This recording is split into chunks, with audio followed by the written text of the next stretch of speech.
Begitu juga kepada segenap keluarga, para sahabat dan seluruh pengikut beliau. Para jemaah sekalian, berbicara tentang bulan Ramadan dan keterkaitannya dengan kebangkitan umat Islam,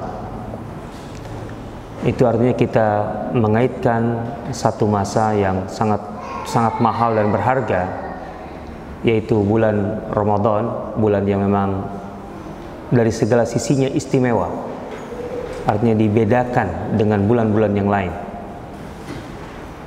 Artinya memang Allah Subhanahu wa ta'ala membedakan Ramadan dengan bulan-bulan yang lain. Allah memilih Ramadan sebagai waktu diturunkannya Al-Quran. Syahrul Ramadan alladzi unzila fihi Al-Quran. Di bulan Ramadan lah Allah menurunkan Al-Quran. Malaikat Jibril turun dan menjumpai Rasulullah SAW di bulan Ramadan khusus untuk melakukan atau melaksanakan mudarasah Al-Quran, saling menyimak Al-Quran. Berbeda dengan hari-hari biasa di mana Jibril turun untuk menyampaikan Al-Quran atau wahyu yang baru. Tapi di bulan Ramadan Rasulullah dan Jibril saling menyimak Al-Quran. Jibril membaca, Rasulullah menyimak, kemudian giliran Rasulullah membaca dan Jibril menyimak seluruh ayat Al-Quran yang sudah diturunkan sampai titik itu. Di bulan Ramadan Allah Subhanahu wa ta'ala menyiapkan atau mengkondisikan Ramadan untuk manusia agar bisa mencapai, katakanlah, titik kesempurnaannya dalam tanda petik, sehingga setan saja dibelenggu di bulan Ramadan. Wa suffidati syayatin, kata Rasulullah SAW. Dan ini tentu tidak terjadi di bulan yang lain, sehingga manusia sudah dibebaskan dari satu sisi, gitu ya, yang bisa menghambat atau mengganggu. Bahwa yang bisa mencelakakan manusia itu adalah godaan setan dan nafsu. Setan dibereskan dengan dibelenggu, wasufidati syayatin. Manusia tinggal berjuang dengan nafsunya saja. Artinya kalau juga masih kalah, itu kan kualitas kita rendah. Kan biasanya kalau di hari-hari biasa kita kalah itu, wah ini godaan setan ya, kan gitu, nyalahin setan. Padahal bukan sekedar setan, nafsunya juga gitu loh. Kan manusia punya nafsu. Dan nafsu itu pada dasarnya berdiri sendiri dalam arti tidak karena ada setan maka kita punya nafsu. Nafsu itu sudah ada pada diri kita. Fa innan nafsa la'ammaratun bisu, gitu. Nafsu kita bisa mendorong kita kepada keburukan. Tentu setan bisa di sini berkolaborasi dalam arti setan masuk ke dalam nafsu untuk memperkuat nafsu dan mendorong untuk yang buruk. Tapi pada dasarnya nafsu itu terpisah dari setan. Allah Subhanahu wa ta'ala membelenggu setan di bulan Ramadan agar, katakanlah, lawan kita tinggal diri kita sendiri. Nah, kalau kita tidak bisa mengendalikan diri, nah, di bulan Ramadan itu adalah kegagalan yang paling pertama gitu dalam bulan Ramadan, ketika kita tidak bisa mengendalikan diri. Karena inti puasa adalah mengendalikan diri, kan itu. Arti dari puasa itu sendiri adalah mengendalikan diri, gitu ya. Nah, kan as-shaum artinya al-imsak, gitu ya. Jadi Allah mengkondisikan Ramadan, gitu ya. Jadi Ramadan sangat-sangat kondusif, gitu ya, untuk setiap orang bisa mencapai titik puncak optimalisasi, katakanlah misalnya, titik puncak potensi kebaikannya. Sehingga kalau orang tidak bisa meningkatkan diri di bulan Ramadan, maka dia akan lebih mudah gagal di bulan yang lain. Ya, kalau di bulan Ramadan aja gagal meningkatkan diri, ya otomatis di bulan lain akan lebih mudah untuk gagal. Karena Ramadan memang dikondisikan untuk itu. Nah, di bulan Ramadan Allah Subhanahu wa ta'ala memberikan kesempatan yang sangat luar biasa dengan adanya Lailatul Qadar. Hanya ada satu malam dalam setahun di mana Allah Subhanahu wa ta'ala menjadikan malam itu lebih baik dari 1000 bulan. Tentu dan sekian banyak kelebihan-kelebihan Ramadan yang tidak dimiliki bulan-bulan lain, gitu ya. Barangkali karena itulah banyak di antara kita salah kaprah dalam memberi istilah bulan Ramadan sebagai bulan suci. Bulan suci dalam bahasa Arab itu adalah Syahrul Haram, dan bulan-bulan suci atau Al-Ashhur Hurum itu ada 4, dan Ramadan tidak masuk dalam 4 ini, yaitu bulan Rajab, kemudian Zulqa'dah, Zulhijjah, dan Muharram. Itu bulan suci secara istilah. Bulan Ramadan tidak diistilahkan bulan suci. Mungkin kenapa kita menyebutnya sebagai bulan suci karena saking istimewanya, tapi bukan karena dia bulan suci namanya, kan itu. Bulan suci ada lagi persoalannya kenapa disebut bulan suci. Ala kulli hal, dengan begitu yang paling tepat memang bulan Ramadan adalah bulan yang mubarak, bulan yang penuh limpahan berkah. Karena arti berkah adalah tumbuh dan berkembang, gitu ya. An-nama wa ziyadah, gitu ya. Jadi dia berkembang dan bertambah. Yanmu itu kan tumbuh atau berkembang. Ziyadah berarti ada tambahan. Sehingga kalau sesuatu itu secara fisik nilainya 10, karena berkah itu nilainya bisa 20, bisa 30. Nah, Ramadan kan begitu. Setiap amalan yang kita kerjakan di bulan Ramadan itu punya nilai atau bobot lebih daripada bulan-bulan yang lain. Karena memang Ramadan dikondisikan oleh Allah Subhanahu wa taala agar manusia dengan mudah atau relatif mudah bisa mengoptimalkan pencapaiannya, atau bisa mencapai titik paling ideal, paling sempurna yang bisa dilakukannya. Saatnya kita menguji, mengukur titik paling optimal, kualitas paling tinggi diri kita itu di level mana? Itu di bulan Ramadan. Itu di bulan Ramadan. Artinya kalau biasanya kita di level 5, di bulan Ramadan kita harus memicu diri sampai yang tertinggi. Kalau kemudian kita sampai di level 9, berarti sebenarnya level kita itu antara 5 dan 9. Sehingga ketika keluar bulan Ramadan, walaupun jelas kita tidak mungkin bisa konsisten di level 9, nggak mungkin. Iya, kita sih berharap bahwa ketika kita keluar dari bulan Ramadan, kita ini bisa katakanlah membawa suasana Ramadan ke bulan-bulan yang lain. Tapi nggak mungkin lah, udah beda rasanya. Di bulan Ramadan, sholat malam, yaitu tarawih, itu kan dirasakan sebagai kebutuhan. Dalam arti kalau orang tidak bersolat tarawih di bulan Ramadan, itu ada rasa yang kurang dengan Ramadannya. Masa sih puasa Ramadan gak tarawih gitu. Tapi di luar bulan Ramadan, yang namanya tidak sholat malam, itu gak merasa ada suatu beban yang terlalu berat seperti ketika kita tidak tarawih gitu. Kan di bulan-bulan selain Ramadan, kalau tidak sholat malam, apakah perasaan sama seperti kita tidak sholat tarawih di bulan Ramadan? Itu sulit. Membawa suasana ini sulit, gitu loh. Dan lain-lain tentunya, bukan hanya ini. Ini contoh saja. Sehingga tidak mungkin kita bisa konsisten di level 9 memang. Tapi dengan kita bisa mengukur diri bahwa kita sesungguhnya bisa masuk di level 9, kalau toh turun, jangan ke level 5 lagi seperti sebelum Ramadan. Turunnya ke level 7 lah. Berarti Ramadan itu berdampak secara umum pada peningkatan kualitas kita.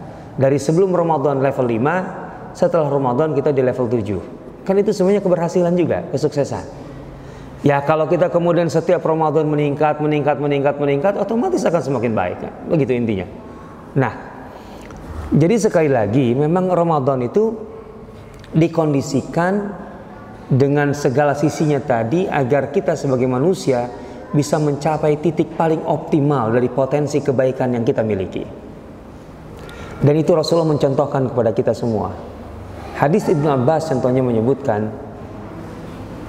kana Rasulullah sallallahu alaihi wasallam jawadan. Rasulullah itu sepanjang waktu, sepanjang hari, selama setahun gitu. Artinya setiap tahunnya, karena Ramadan tahunan, beliau itu dermawan. Jadi biasanya, hari-hari biasanya Rasulullah itu sudah dermawan. Karena jawadan, dermawan. Coba kalau kita baca bagaimana kedermawanan harian Rasulullah SAW. Karena yang biasa, yang hariannya seperti apa. Di titik ini saja kita geleng-geleng kepala. Rasulullah itu kan dermawan bukan karena beliau punya sesuatu yang banyak, kemudian semuanya serba cukup, kemudian ada lebihnya. Nah, lebihnya itu kemudian yang diberikan. Rasul kan nggak begitu. Dermawannya Rasulullah itu kan nggak begitu. Dermawannya Rasulullah SAW itu kan kalau ada apa-apa yang terkait dengan umatnya, masyarakatnya, maka beliau menempatkan diri sebagai penanggung jawab bahwa aku yang harus menyelesaikan dulu. Rasulullah tidak akan meminta kepada para sahabat untuk menyelesaikan persoalan di sekitar sebelum beliau memastikan bahwa beliau sudah tidak sanggup untuk memberi. Suatu ketika Rasulullah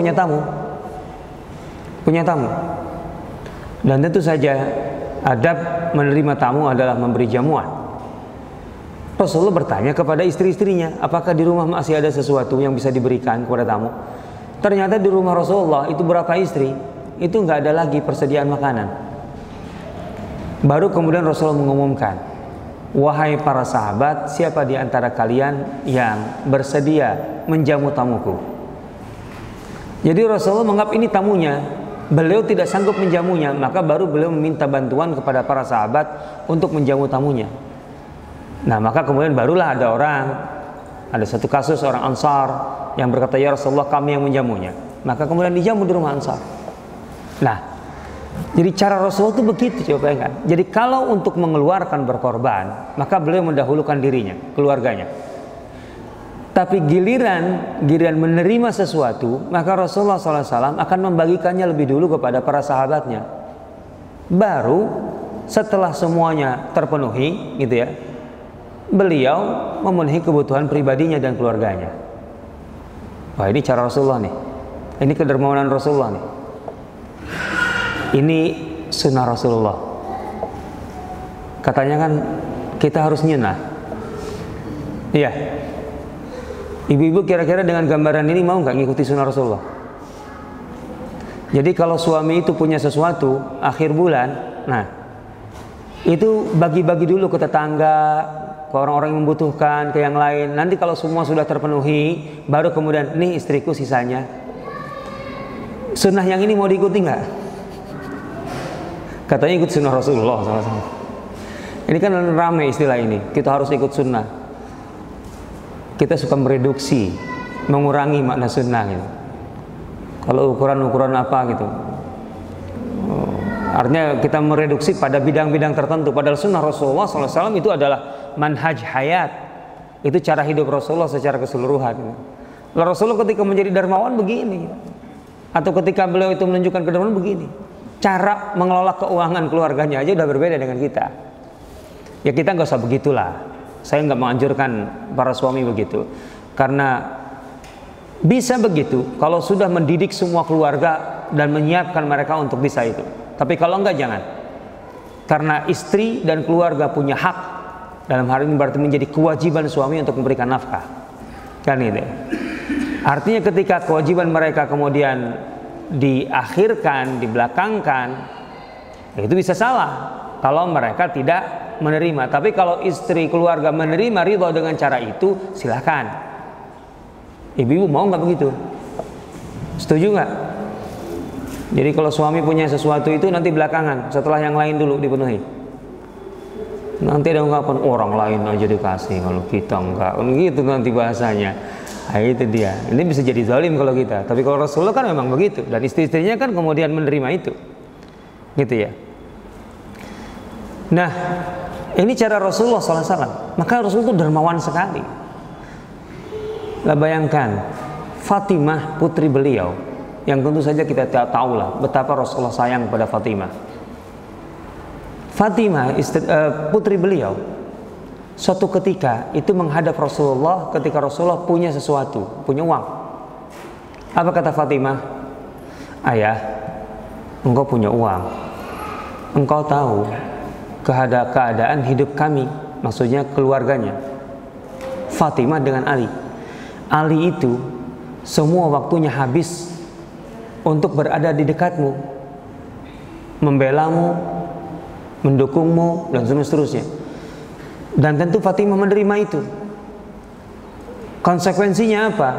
Ali tidak punya cukup waktu atau tidak leluasa untuk kemudian memenuhi semua hajat kehidupan keluarganya, sehingga banyak urusan keluarga yang dihandle oleh Fatimah. Bayangkan anak Fatimah, Hasan, Husain itu lahir setahun itu. Jadi setahun satu. Kemudian ditambah Zainab dan Ummu Kulsum. Setiap tahun lahir anak. Betapa sibuknya Fatimah dengan anak yang kecil-kecil bareng gitu. Rame. Udah begitu kita tahu Hasan Husain itu anaknya bukan anak kalem. Hasan Husain itu kecilnya kan pecicilan betul itu. Lah iya. Kan Rasulullah sedang sholat aja itu dua anak itu kuda-kudaan kan. Lama, sampai kan ada riwayatnya Rasulullah sujud sangat lama, sampai-sampai sahabat menduga Rasulullah sedang menerima wahyu ketika sujud. Padahal bukan. Ketika Rasulullah selesai sholat, ditanya, "Ya Rasulullah, tadi engkau sujud begitu lama, apakah ada wahyu baru?" "Tidak," kata Rasulullah. "Tadi ketika aku sujud, itu dua anakku," maksudnya cucunya Hasan dan Husain, "naik ke punggungku, kuda-kudaan, lama sekali. Dan aku tidak mau mengganggu mereka, membiarkan mereka sampai turun sendiri." Coba bayangkan saja. Lepas cicilan banget tuh anak tuh. Ya begitu. Coba bayangkan Fatimah mengurus anak yang seperti ini. Dan kemudian urusan lain termasuk menyiapkan makanan, menggiling gandum, itu Fatimah melakukan sendiri. Artinya Ali tidak punya kesempatan banyak karena di saat itu Rasulullah sangat membutuhkan Ali untuk banyak hal. Di satu sisi tentu Fatimah ridho, tapi sisi lain memang pekerjaannya jadi sangat-sangat menumpuk dan melelahkan. Sampai-sampai disebutkan telapak tangan Fatimah itu kasar, tidak halus. Mohon ibu-ibu pegang telapak tangannya sendiri masing-masing. Halus atau kasar, Bu? Ibu-ibu halus atau kasar tuh telapak tangannya? Fatimah itu disebut oleh Rasulullah sebagai pemimpin wanita muda di surga. Artinya pemimpin kaum wanita muda, artinya sayyidah. Di sini bukan pemimpin dalam arti pemimpin jabatan. Yang terdepan lah, yang paling terpandang dari wanita muda ahli surga, gitu ya. Dari kalangan muda yang masuk surga. Saya yakin ibu-ibu mau kan jadi pengikut Fatimah? Mau nggak, Bu? Kok nggak ada suaranya ibu-ibu? Ditanya mau mengikuti Fatimah aja nggak jelas. Mau nggak menjadi pengikut Fatimah di surga? Nggak jawaban? Iya, karena saya bocorin dulu. Kalau mau ikut Fatimah, ya Fatimah tangannya kasar dong. Ibu-ibu halus. Masa pemimpinnya kasar, tangannya ibunya halus, pengikutnya halus. Ala kulli hal. Kenapa Fatimah kemudian meminta kepada Rasulullah? Meminta dibelikan seorang budak untuk meringankan pekerjaan di dalam rumah, terutama pekerjaannya yang kasar. Apa kata Rasulullah? "Fatimah, aku tahu keadaanmu, tapi kalau aku belikan seorang budak untuk menjadi pelayan di rumahmu, itu artinya aku akan membiarkan perut para sahabat atau sekian banyak para sahabat akan kelaparan." Bayangkan Rasulullah lagi punya uang pribadi, diminta oleh putrinya yang memang lagi membutuhkan. Itu Rasulullah menolak permintaan anaknya sendiri, putri kesayangannya sendiri. Karena apa? Menimbang para sahabatnya yang perutnya kosong. Kan susah kalau cara kita menggunakan keuangan seperti ini. Kalau anak datang bilang, "Ya, beliin HP dong." Aduh, nah itu masih banyak orang-orang di luar sana yang belum punya HP. Nantilah kalau sudah ayah belikan mereka semua baru kamu bilang. Ngamuk tuh. Gak bisa gitu. Udah lain emang. Ini keseharian Rasulullah SAW. Kana jawadan. Tapi kata Ibnu Abbas apa? Wa ajwad ma yakun fi Ramadan. Beliau sepanjang hari itu begitu dermawannya, tapi beliau akan mencapai puncak kedermawanannya di bulan Ramadan. Kebayang nggak gimana dermawannya Rasul bulan Ramadan? Kalau hari-hari aja seperti itu biasa, lah di Ramadan adalah puncaknya. Ajwad ma yakun fi Ramadan. Maka Ibnu Abbas memberikan analogi, seperti apa sih gambaran kedermawan Rasulullah di bulan Ramadan? Itu digambarkannya dengan kondisi Arab gitu ya, yang kering, panas gitu pada dasarnya secara umum gitu. Dan kemudian otomatis sangat jarang sekali hujan. Maka digambarkan oleh Ibnu Abbas, Rasulullah itu seperti angin yang mengarak awan dan menurunkan hujan di mana-mana. Kalau kita kan orang Indonesia diberi analogi seperti itu kan, biasa hujan setiap hari kan gitu kan di mana-mana. Tapi kalau orang Arab kan gitu, ada angin membawa awan, mengarak awan, menurunkan hujan di mana-mana. Itu kan rasanya udah kayak nikmat luar biasa, luar biasa. Itu kedermawanannya seperti itu, seperti angin yang mengarak awan dan menurunkan hujan. Masya Allah, hujannya katakanlah memberi debit hujannya besar, kemudian deras, kemudian otomatis nilai dari hujan, bobot dari hujan dirasakan oleh orang-orang Arab kayak apa. Nah ini dia. Jadi itu gambarannya. Ini contoh Rasulullah SAW menjadikan Ramadan sebagai momentum optimalisasi, mencapai titik paling optimal kebaikan yang bisa dilakukan. Jadi kalau kita bicara tentang Ramadan bobotnya, maka kita harus membuat daftar, katakanlah, mengevaluasi sebenarnya kebaikan yang biasa kita lakukan sehari-hari itu apa saja. Sholat, baca Quran, zikir, sedekah, apa lagi kira-kira? Kalau kita jujur, berapa kebaikan sih yang biasa kita lakukan sehari-hari? Apalagi? Selain yang saya hitung apa lagi? Sholat, zikir, baca Quran, sedekah, terus apa lagi? Apa? Ikut majelis taklim, oke, terus? Baru 5, masa kebaikan kita cuma 5 sehari-hari? Ini kalau dihitung ternyata dikit ya. Apa? Silaturahim. Selalu setiap hari silaturahim. Lah, silaturahim sama istri. Bukan silaturahim orang serumah, silaturahim gimana sih?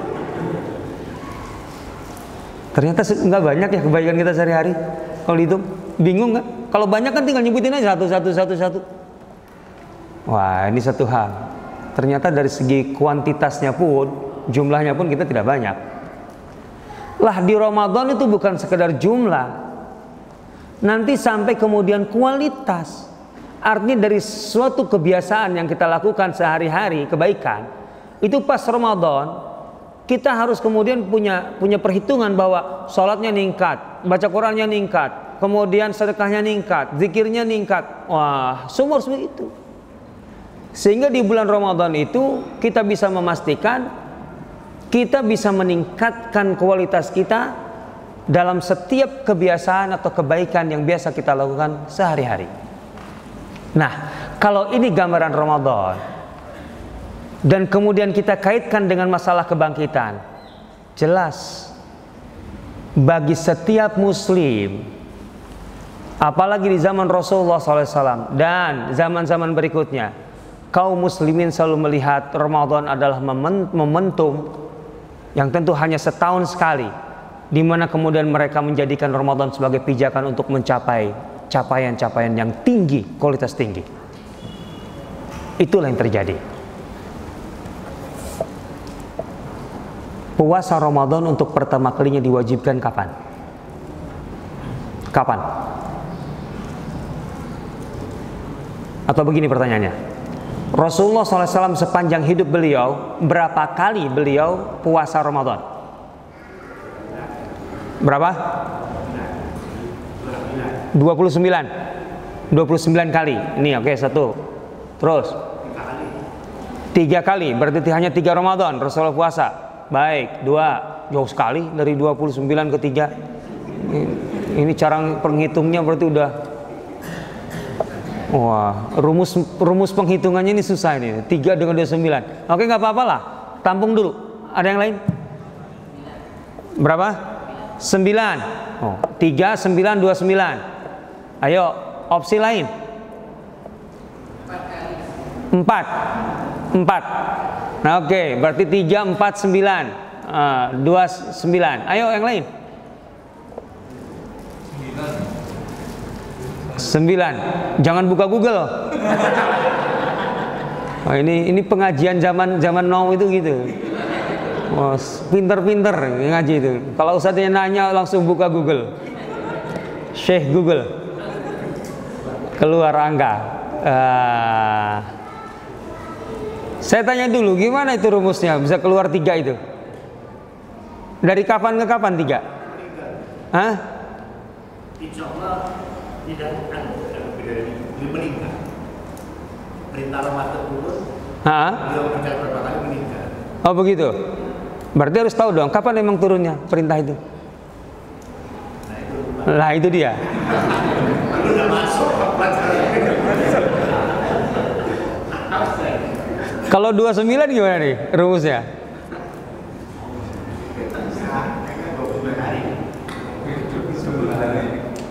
Oh 20, bukan hari, enggak, maksudnya berapa kali?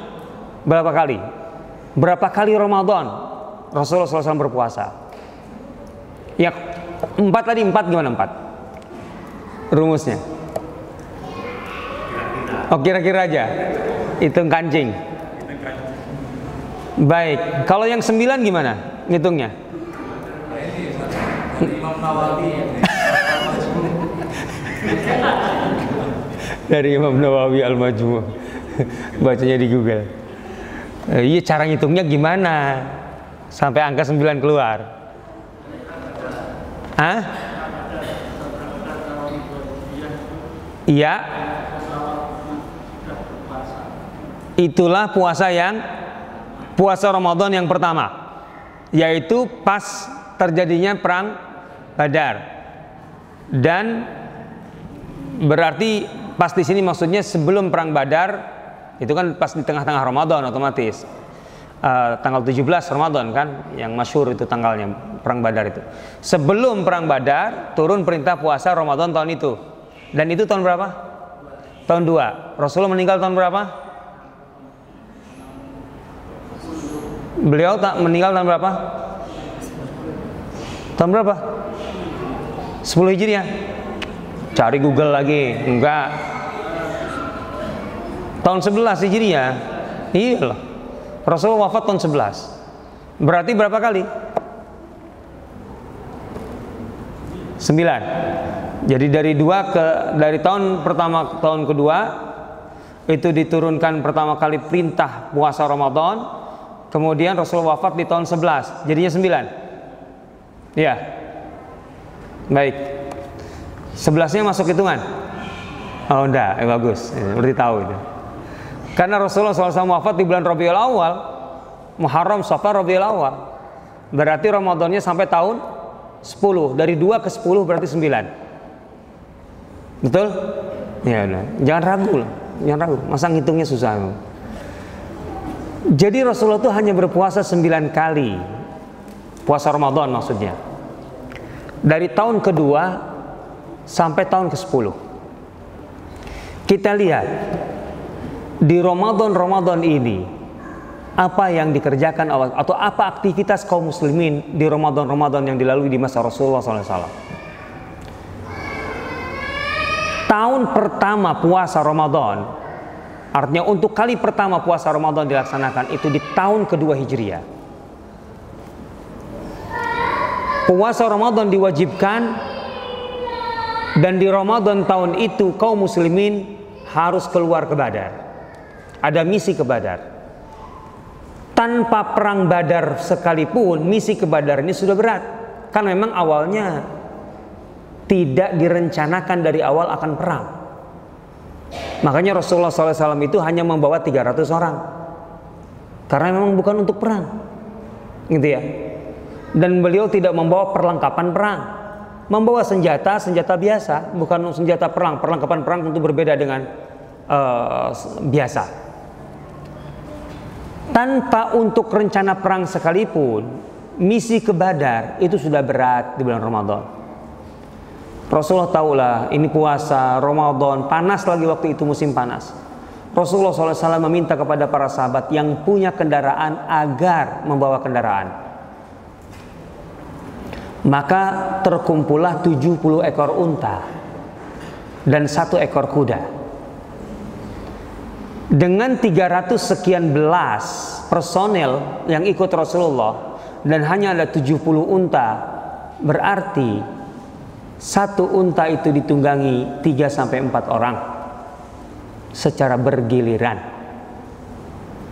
Bergiliran, ya iya, nggak mungkin 4 orang naik unta semua, gimana? Bergiliran. Jarak antara Madinah dengan Badar itu 155 km.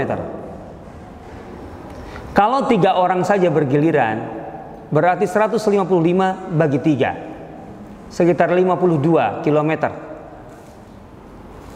Itulah jarak yang ditempuh dengan naik unta, 52. 103 kilometernya berjalan kaki. Ini kalau 3 orang. Bisa kebayang?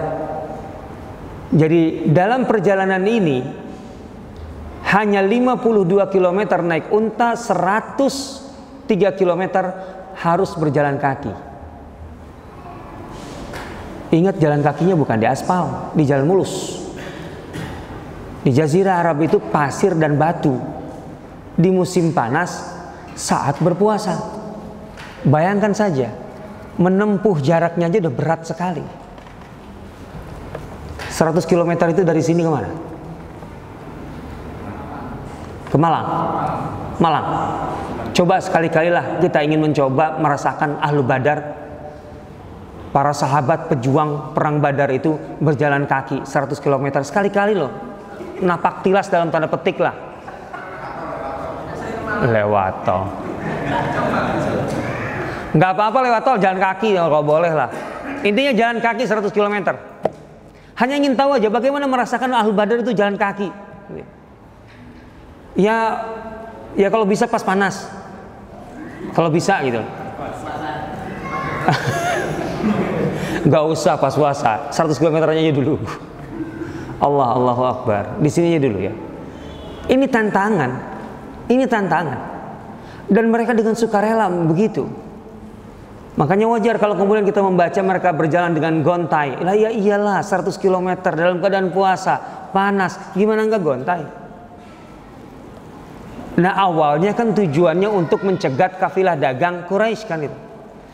Nah, yang lebih memperparah keadaan ini adalah ketika mereka tiba di Badar, bukannya mereka bisa mencegat kafilah dagang, justru mereka harus berhadapan dengan tentara, dengan pasukan lawan yang jauh lebih besar jumlahnya, yang jauh lebih lengkap peralatannya. Bayangkan mengubah satu kondisi gitu, kondisi mentalnya tadinya mau menghadapi kafilah dagang, paling juga ada pengawal dagang kan gitu. Lah kemudian ketika sampai di tempat berhadapan-hadapan dengan pasukan, mengubah suasana hati, mental, itu bukan perkara ringan itu. Otomatis kan kaum muslimin tidak siap perang.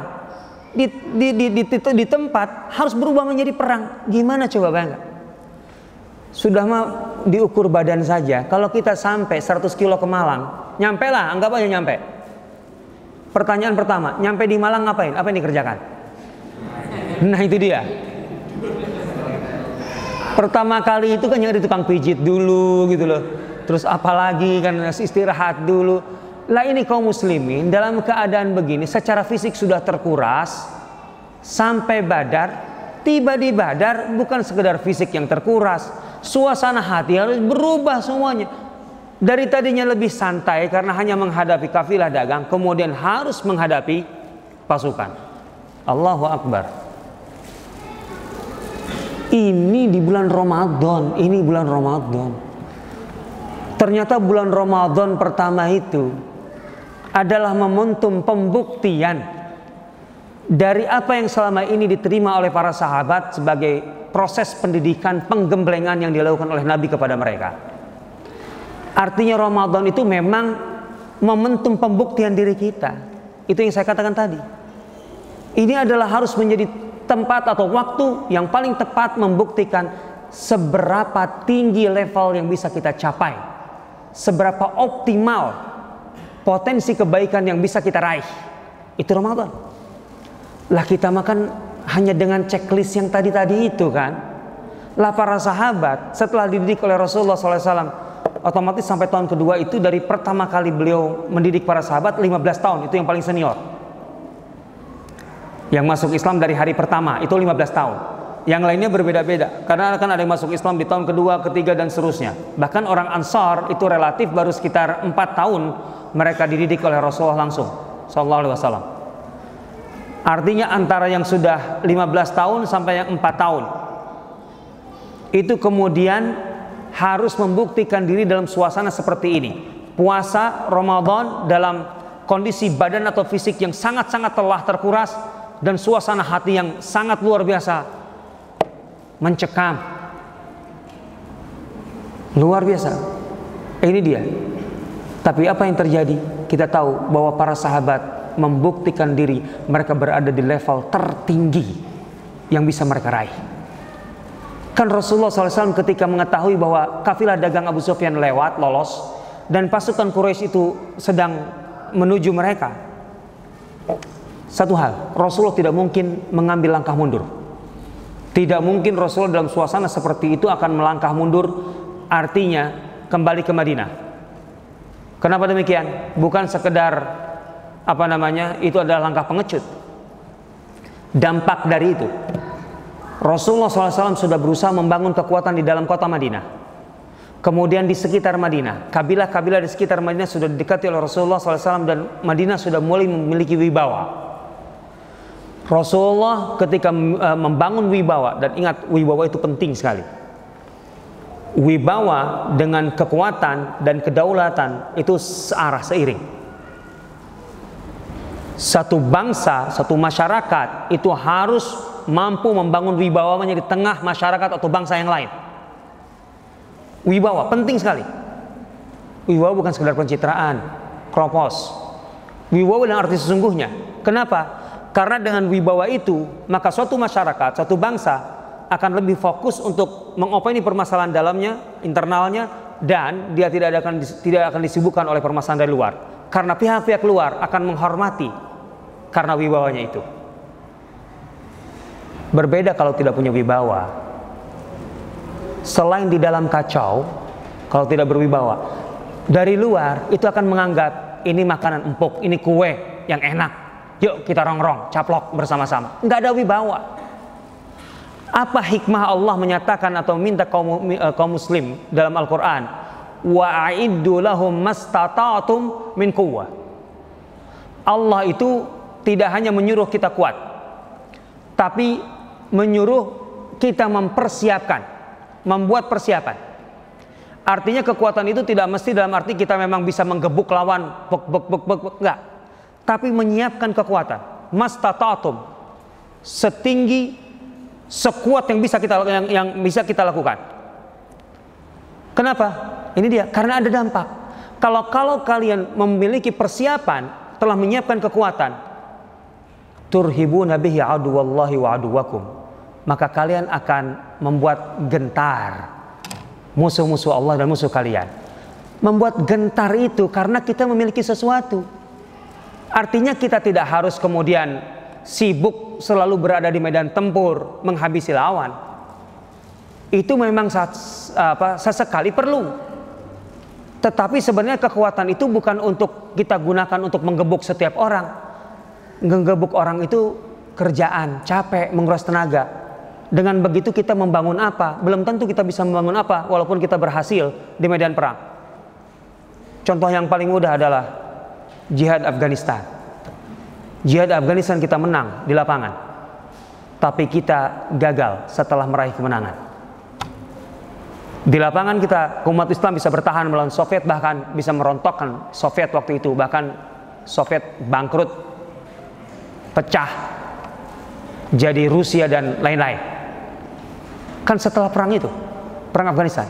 Tapi ketika umat Islam menang di medan tempur melawan Soviet, selesai perang, ngapain kaum muslimin? Saling membunuh satu sama lain, saling menggantung. antara mujahidin itu sendiri. Ini adalah pahit sekali dalam sejarah kita. Artinya ketika kita selesai di medan tempur, kita membangun apa? Ternyata mereka tidak sepakat untuk membangun apa-apa. Akhirnya saling melemahkan, saling menggantung. Ini yang terjadi. Yang masih ingat peristiwa awal 90-an, membaca perjanjian masa itu pasti tahu itu. Jadi sebenarnya kekuatan kita bukan semata-mata untuk bisa mengalahkan lawan di lapangan. Itu memang diperlukan sesekali. Tapi intinya sebenarnya kekuatan itu untuk membangun wibawa, bahwa pihak luar akan segan, akan sungkan untuk datang kepada kita karena melihat wibawa kekuatan kita itu. Sehingga dengan begitu kita bisa konsentrasi membangun di dalam kita, internal kita. Itulah Rasulullah SAW. Musuh itu yang penting takut. Yang penting takut. Toh kita nggak mungkin menumpas semua musuh, nggak mungkin. Tapi kalau mereka takut kepada kita, kita tenang di dalam, aman, nyaman untuk membangun. Ini intinya di situ. Rasulullah SAW kalau mundur kembali ke Madinah karena alasan persenjataan tidak lengkap, personil kecil, apa yang akan terjadi? Wibawa yang telah dibangun oleh beliau selama 2 tahun itu akan lenyap, akan hilang, dan Madinah itu akan dianggap lemah selemah-lemahnya. Di dalam akan terjadi kekacauan. Kelompok-kelompok dari luar itu akan berpikir, ngapain kita bergandeng tangan dengan Madinah? Kelompok yang mempertahankan dirinya sendiri aja nggak sanggup, bagaimana mempertahankan orang lain? Kan Rasulullah SAW ketika bergandengan tangan dengan kelompok-kelompok atau membuat kesepakatan dengan kelompok-kelompok di sekitar Madinah, intinya apa? Mereka akan saling melindungi dari musuh bersama, dari musuh bersama. Ini gitu. Ini cara Rasulullah SAW. Nah ini kita harus pahami dengan baik. Rasulullah mendapat keuntungan dari perjanjian ini. Kenapa? Itu artinya setiap kelompok di sekitar Madinah tidak akan ada yang berpihak ke Mekah untuk melawan Madinah. Itu intinya kan. Cerdas Rasulullah sini. Tapi kalau Rasulullah mundur, ngapain kita bekerja sama dengan Madinah? Orang mereka begitu lemah kok. Baru didatangi aja udah kabur. Akhirnya semua yang ada di sekitar Madinah berpotensi untuk melawan atau menjadi lawan Madinah. Dan itu berbahaya. Rasulullah punya lawan laten yang sangat jelas, Quraisy Mekah. Ditambah yang baru-baru ini. Kan itu caranya, masalahnya di situ. Maka intinya apa? Harus dihadapi. Harus dihadapi. Tapi kan masalahnya apa? Pertama, jumlah lebih sedikit.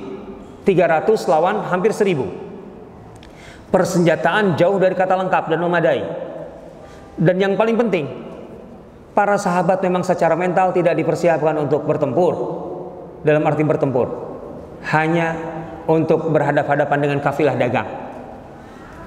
Dan ketika itu harus berubah kemudian menjadi pertempuran di medan tempur, ini lebih berat lagi, ini masalah mental.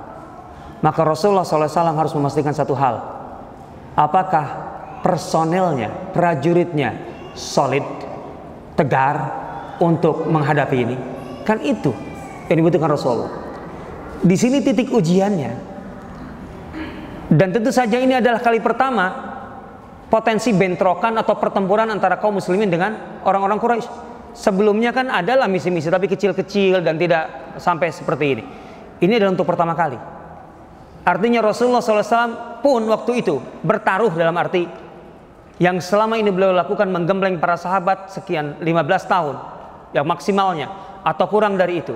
Inilah pembuktiannya. Efektif enggak? Output pendidikan Rasulullah itu betul-betul berhasil atau tidak? Sukses atau tidak? Kan ini penentuannya di sini. Allahu Akbar. Makanya Rasulullah sehari sebelum bertempur itu berdiri dulu atau berhenti dulu, ingin memastikan itu. Caranya gimana? Rasulullah meminta pandangan para sahabat.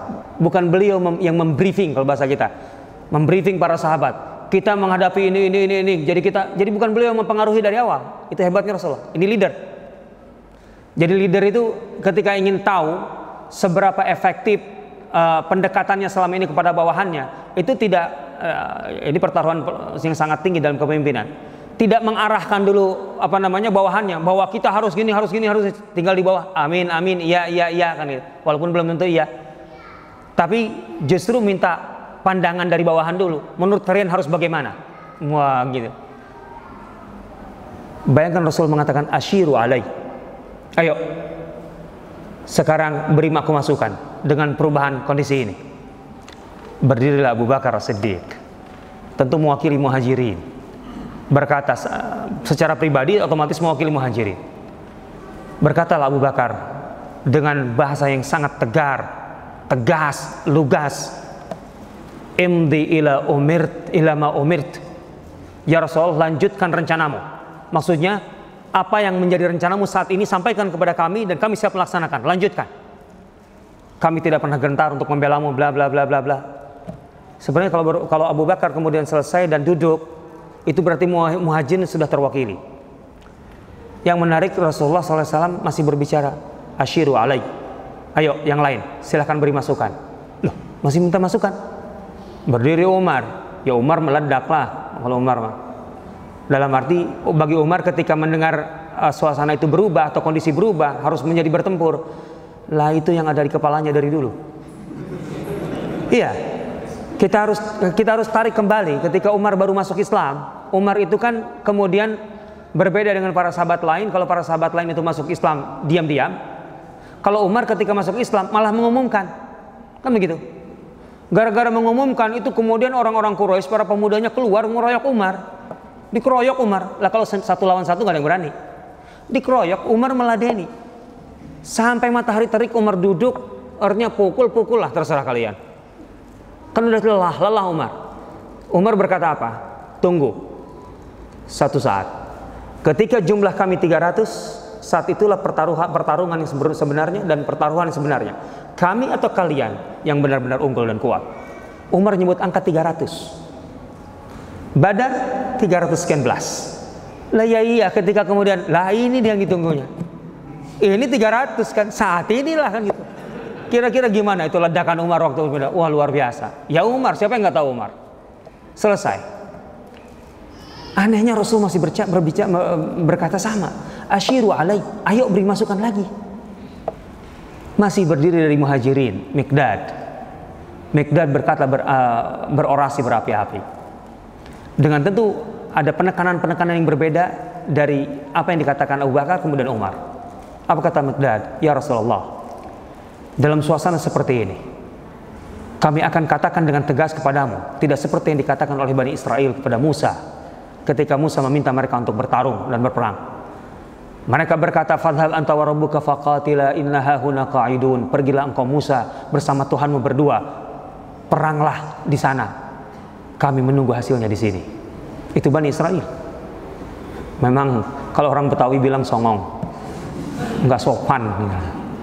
Lah bayangkan, kan orang Bani Israel itu kan karena pengecutnya, mereka kan pengecut karena di masa Firaun mereka itu kan jadi kelas budak. Kelas budak itu kan nggak punya kemandirian dalam mengambil sikap, keputusan, cenderung semuanya bergantung kepada orang lain. Nama juga budak. Lah ketika kemudian mereka harus mengambil inisiatif, mengambil keputusan, harus bertarung, wah nggak kebayang. Dengan dalihnya apa? Musa, engkau itu kan hebat. Melawan Fir'aun aja sendirian bersama Tuhanmu, beres. Nah ini melawan orang-orang ini. Lah nggak perlu kami lah, engkau aja dengan Tuhanmu juga beres. Kami tunggu aja hasilnya di sini. Itu biasalah, dalih pengecut kan begitu. Kan cari orang pengecut itu kan cari akal, bagaimana untuk membenarkan kepengecutannya. Kata Miqdad, kami tidak akan berkata begitu kepadamu ya Rasulullah. Ketika engkau meminta ini kan untuk pertama kali untuk berjuang, bertempur. Maka kami katakan kepadamu, fadhhab anta wa rabbuka faqatila inna ma'akum muqatilun. Pergilah engkau bersama Tuhanmu, berperanglah, kami akan selalu bersamamu di sisimu. Kondisi di situ itu Miqdad itu berapi-api kayak gitu. Oh luar biasa. Rasulullah tampak bahagia. Kan ini artinya apa? Ini dia. Ini output pendidikannya itu ini. Di saat yang katakanlah secara kemampuan itu berada di level paling rendah, jumlah, perlengkapan dan seterusnya. Tapi ternyata mentalitas mereka luar biasa. Artinya kelemahan-kelemahan tadi itu tidak menjadi penghalang bagi mereka untuk mencapai sesuatu yang sangat tinggi. Kan kita di sini masalahnya. Kita kan selalu merasa gimana kita menang melawan Amerika, mau kita kayak gini. Lah pesimistis dulu dari awal. Kan gitu. Tapi yang aneh Rasulullah masih berkata asyiru alai. Sudah 3 muhajirin berdiri. Abu Bakar, Umar, Miqdad. Udah cukup terwakili kan? Tapi Rasul masih minta Asyiru alai. Berarti Rasulullah bukan lagi minta muhajirin yang berdiri. Dan ini difahami. Para sahabat bisa memahami bahasa isyarat Rasulullah. Maka berdirilah Sa'ad bin Mu'adz, perwakilan dari Ansar. Dan langsung berkata, ka'annaka ta'nina ya Rasulullah ma'syarul Ansar. Tampaknya engkau ingin kami yang berbicara wahai Rasulullah, orang-orang Ansar. Kata Rasul, benar. Kan pasukan muslim terdiri dari dua unsur, muhajirin dan Ansar. Walaupun secara umum para sahabat, katakanlah kalau Abu Bakar berdiri mewakili semua itu bisa, tapi kan tetap dua unsur ini penting. Tadi unsur muhajirin, unsur Ansar belum ada bicara. Itu satu hal. Yang kedua, Ansar ini 2/3 jumlahnya, bahkan lebih. Muhajirin itu sekitar 80 orang saja di pasukan Badar ini. Sisanya berarti 220 lebih itu Ansar. Berarti kan ini unsur yang terbesar secara jumlah, kan itu berarti penting perwakilannya. Itu satu hal. Hal lain apa? Ini pertempuran pertama, dan Ansar punya perjanjian eksklusif dengan Rasulullah SAW, Bai'at Aqabah. Kalau kita pelajari Bai'at Aqabah, di Bai'at Aqabah ada pasal di mana Ansar akan membela Rasulullah SAW dalam arti mempertahankan dalam atau dengan pertahanan militer lah gitu. Dalam arti pertarungan, pertempuran, nyawa resikonya. Itu dengan catatan idza ji'ta, jika engkau datang ke negeri kami. Artinya berarti itu artinya ada batasan bahwa Ansar akan membela Rasulullah SAW dalam konteks perang di dalam kota Madinah. Ini di mana? Di Badar, 155 km di luar kota Madinah. Berarti pada dasarnya tidak ada kewajiban Ansar untuk ikut Rasulullah SAW berperang di Badar. Kalau Ansar itu kemudian keluar dari barisan, Rasulullah tidak akan menyalahkan mereka, karena tidak ada perjanjian itu. Nah, ini dia. Maka Rasulullah perlu sekali memastikan bagaimana sikap Ansar. Apa yang terjadi? Ya Rabbi ya Karim, Sa'ad bin Mu'adz berkata begini. Kan Sa'ad bin Mu'adz tahulah semua itu kan. Maka bicara, ya Rasulullah, amanna bik wa saddaqnak.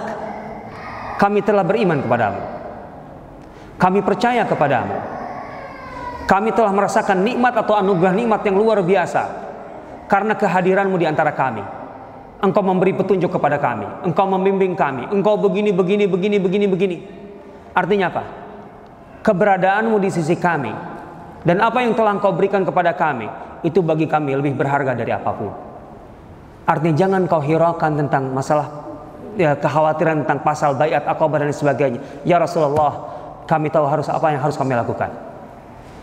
Dengan rasa kesyukuran kami karena engkau hadir di tengah kami bisa mengorbankan segalanya. Ya Rasulullah, apa yang kami katakan sebagai Ansar. Ini menarik. Jadi Sa'ad bin Mu'adz ini mewakili Ansar dalam suasana yang tidak dibayangkan. Ansar itu diwakili oleh satu orang. Padahal sebelumnya belum ada pembicaraan antar Ansar atau di internal Ansar. Kira-kira sikap kita bersama apa? Jadi Sa'ad bin Mu'adz itu mengambil inisiatif yang tentu saja ketika dia berbicara mewakili Ansar secara keseluruhan, apapun yang akan dikatakan Sa'ad sebagai wakil mereka dan belum tahu sebelumnya, itu adalah sikap kami bersama. Itu kekuatan dalam membangun kepemimpinan yang sangat hebat. Artinya di bawah itu nggak perlu ribut atau lama-lama lagi untuk menyepakati sesuatu. Kalau sudah perwakilannya berdiri, walaupun mereka belum tahu apa yang dikatakan dia, itu komitmen kami. Masya Allah. Dan Sa'ad bin Mu'adz waktu itu usianya baru 35 tahun. 35 tahun mewakili Ansar secara keseluruhan dengan kata-katanya itu. Itu menunjukkan sisi lain dari kehebatan kaderisasi dalam Islam. Lah kita anak 35 tahun kan mewakili semua orang, yang lain kan kamu anak muda aja kan, aku jangan lebih tua, enggak gitu. Kan gitu kalau di kita. Coba apa komitmen seorang Sa'ad bin Mu'adz? Ya Rasulullah, khudh minna ma tasha wa da' minna ma tasha. Ini secara umum. Bagi kami orang Ansar, ya Rasulullah, ambillah dari kami apa yang kau inginkan. Ambil, terserah engkau. Dan tinggalkanlah dari kami apa yang engkau ingin tinggalkan. Khudh minna ma tasya wa da' minna ma tasya. Tapi ketahuilah Rasulullah SAW, apa yang engkau ambil dari kami, yang apa yang harus kami korbankan untukmu dan kau ambil, itu lebih membahagiakan kami ketimbang apa yang engkau tinggalkan untuk kami. Ini pernyataan apa? Coba kalau itu kita bahasakan dalam konteks kekinian. Ada orang dan sebagainya, atau ada suatu persoalan membutuhkan bantuan kita. Kita katakan, ini rekening saya ada di 5 bank. Silahkan ambil yang engkau inginkan berapa, terserah. Dan kalau engkau sisakan terserah. Tapi ketahuilah yang engkau ambil itu lebih membahagiakan aku ketimbang apa yang engkau sisakan. Berani nggak kita berkata begitu? Coba-coba sekali lah gitu, gaya-gaya Ansor kita pakai gitu loh. Ada proyek apa sih? Oke, ini rekening saya semuanya. Terserah ambil berapa yang kau inginkan. Dan terserah berapa yang kau tinggalkan. Dan yang kau ambil itu lebih membahagiakan aku ketimbang apa yang kau tinggalkan. Itu Ansar. Cobalah siapa yang berada di level ini. Dalam hidup kita nggak pernah mencoba hal-hal yang seperti itu ya. Itu Ansar kerjaannya itu. Dari sejak itu dan terus nggak pernah berhenti. Itu Ansar begitu. Apa kata Sa'ad? Dan kau nggak perlu khawatir ya Rasulullah. Kami ini orang-orang yang terlatih dalam perang. Kenapa? Karena sebelum Rasulullah SAW hijrah ke Madinah, Ansar itu kerjaannya perang saudara melulu. Nah iya, 3 tahun sebelum Rasulullah datang ke Madinah itu ada perang Bu'as. Itu perang paling dahsyat di antara perang saudara di antara Ansar, Aus dan Khazraj. Kami ini biasa perang. Ya Rasulullah, ketika kami jahiliyah, kami itu memperjuangkan apa? Tapi kami mati-matian ketika kami berperang di jahiliyah. Sekarang setelah kami memiliki iman, memiliki ini, kami tahu apa yang diperjuangkan. Bagaimana tidak kami mati-matian untuk itu? Artinya di masa jahiliyah kami mati-matian, apalagi sekarang? Kan begitu. Ya Rasulullah, kami orang-orang yang tegar di medan tempur. Dan kami yang orang-orang yang siap untuk berkorban segalanya. Semoga Allah Subhanahu wa ta'ala menyenangkan pandanganmu, matamu ketika melihat kami bergerak besok pagi di lapangan. Wah, itu bahasanya begitu. Artinya, ya Rasulullah, kami garansilah, lihat besok apa yang akan kami lakukan, seperti apa Ansar bertempur, kan begitu. Itu kata Sa'ad bin Mu'adz. Sebelumnya dia mengatakan, ya Rasulullah, jangankan menghadapi orang-orang ini yang ada di depan kita, yang jumlahnya sekian. Lau khudta bina hadzal bahra, Badar dekat dengan laut. Kalau engkau membawa kami menyeberangi lautan ini, untuk apa? Untuk memerangi semua orang yang ada di balik lautan ini atau di daratan sana, di seberang sana. Tanpa batas, bukan 1-2 kelompok. Kami akan berperang bersamamu. Jangankan yang ini, yang satu ini, kan gitu. Luar biasa. Dan ketika Sa'ad bin Mu'adz sudah berkata begitu, selesai sudah. Kalau begitu, ayo kita maju. Kan tinggal gitu pemimpin. Asik banget itu Rasulullah SAW. Ini output pendidikan tuh begini. Lihat, para sahabat itu kan badannya sudah lelah. Pertaruhannya sangat besar. Jumlahnya kecil, sedikit mereka. Peralatannya tidak lengkap. Mereka harus mengubah mental pula. Dari tadinya tidak siap perang untuk kemudian jadi perang. Tapi itu kemudian ketika mereka sampai di satu titik itu, mereka memastikan kami siap tempur. Ini Ramadan tuh begini. Coba kita Ramadan kita maknai seperti apa? Apa yang bisa aku capai sampai titik puncak? Kalau selama ini saya dermawan, puncak kedermawan saya di sini. Saya mampu mengalahkan katakanlah keegoan, kemudian nafsu saya seperti apa? Itu coba puncak yang bisa saya capai dalam kedermawanan saya adalah ini di Ramadan ini. Artinya saya bisa melawan segala bentuk yang menghalangi untuk itu. Pertimbangan-pertimbangan ini itu, Masya Allah, Masya Allah. Asik kan kalau seandainya Ramadan kemudian kaum muslimin orang-orang beriman tuh begitu. Proyek-proyek umat selesai loh. Nah ya iyalah, kalau setiap orang berpikir begitu, ini harus menjadi puncak saya, pertaruhan saya puncaknya di sini. Kalau kemudian saya ternyata sedekahnya segitu, infaknya segitu, oh berarti saya optimalnya hanya di situ ya. Lihat para sahabat di Ramadan pertama, ini kayak gini. Ini Ramadan pertama. Tentu ketika terjadi pertempuran seperti begitu, kemudian berat, gitu ya, kan dibolehkan kemudian berbuka puasa. Artinya tidak berpuasa. Ada sahabat yang makan sebelum bertempur. Kemudian dia bertanya kepada ya Rasulullah, bagaimana caranya agar aku bisa dengan perang ini benar-benar dipastikan aku bisa langsung berjumpa dengan Allah. Apa kata Rasulullah?